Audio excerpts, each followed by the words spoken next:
Thanks for tuning in. Today we are talking about my book, Survival Weapons, a user's guide to the best self-defense weapons for surviving any dangerous situation.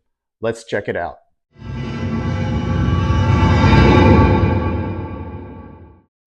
So here's the front cover of the book. This is the spine, and this is the back of the book. It's approximately 200 pages. It's available on Amazon in paperback, Kindle, and audiobook edition. So this book actually has 12 chapters, albeit relatively short chapters. Now this was done with the sole objective of bringing awareness to the reader about the various survival weapons that you can add to your personal protection program. Now besides giving you some detailed instruction on using these 12 weapons, this book will hopefully motivate you to take the next step and specialize and study in a particular weapon. So for example, when reading this book, if you found that the Kubotan has piqued your interest, you can take the next step and study and research it. Fortunately, I have a very large selection of books and videos that can help you with this.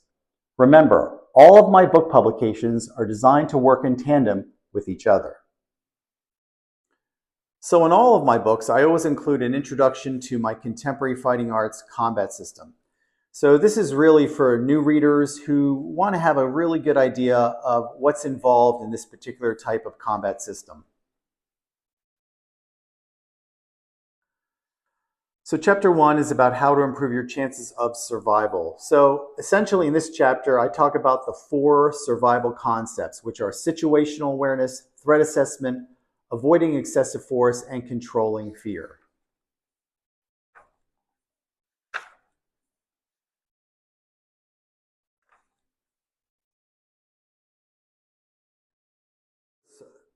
Chapter 2 is all about survival weapon requirements. So as you can imagine, I've outlined some very specific requirements if you decide to use a particular weapon for personal protection and survival. Chapter 3, get the lead out. So this, as you can imagine, is all about firearms and what are the different requirements in picking a firearm for survival. So I break it down into the different types of handguns, and also I included towards the end of this chapter how to hold a criminal at gunpoint, step-by-step instructions. Chapter 4, slash and thrust. So we're talking about knives and edge weapons for survival and personal protection. So here I talk about the differences between fixed and folding blades. I talk about the tactical advantages of a fighting folder. And I talk about different ways that you can carry it on your person. And of course, the requirements for an effective tactical folder. Chapter 5 is walking tall. So we're talking about using the tactical cane and walking stick for personal protection. So in this chapter, I talk about the advantages to using a tactical cane. I talk about the requirements when selecting a tactical cane for survival and personal protection.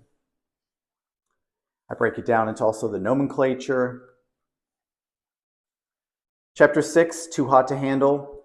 So this chapter is devoted to talking about oleoresin capsicum, which is also known as pepper spray. I also talk about some of the other chemical irritants that are out there and how they're not necessarily ideal for self-defense and personal protection. And then I talk about scorching, which is a very unique combat methodology that's heavily discussed in my feral fighting program.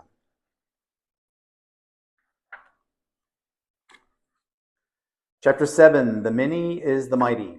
So this is about the Kubotan and why one would want to carry a Kubotan for personal protection. Also, I talk about how to choose the proper Kubotan for self-defense purposes and some that you need to avoid. I talk about weight and I talk about length requirements. And then also I talk about the different nomenclature of the Kubotan. Chapter 8, let there be light. I bet you can guess what this is about. So this is all about the tactical flashlight for using it for personal protection. Again, we have a breakdown of all the requirements that are necessary that need to be met for it to be utilized for personal protection. And I give different examples of ones that I do endorse. Chapter 9, Mightier Than the Sword. So this is all about the tactical pen. Now, for those of you who regularly subscribe to my channel, you know that I had a pretty detailed analysis of using a tactical pen for self-defense, and I explained some of its limitations, but that does not negate the fact that a tactical pen can be an effective personal protection device. So this chapter explains why.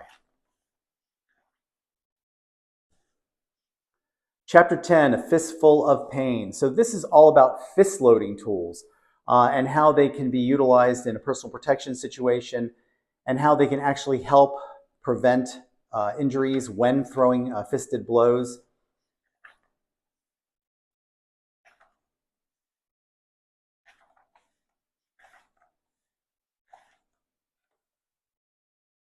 Chapter 11 is about makeshift weapons. Now, for those of you who don't know, essentially, by my definition, a makeshift weapon is a common everyday object that can be converted into either an offensive or defensive handheld weapon.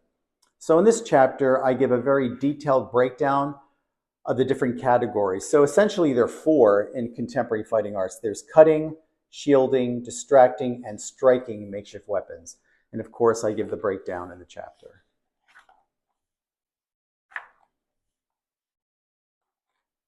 The final chapter is chapter 12, last-ditch weapons.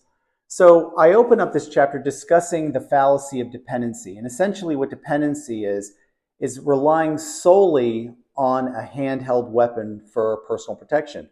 And again, there are limitations, of course. You won't always have it with you. So I talk about the importance of natural body weapons and how they're always there at your disposal, and what are the ideal natural body weapons, and how to basically deploy them in a personal protection situation.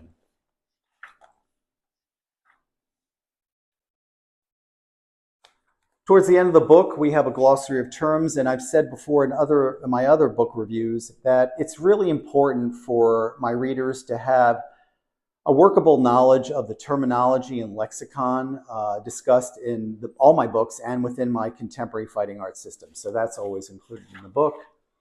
And towards the end, we have a little bit about me and then some of my other publications. So that's the book, Survival Weapons, A User's Guide to the Best Self-Defense Weapons for Surviving Any Dangerous Situation. I'd love to hear your comments in the section down below. As always, thanks for watching. See you at the next video.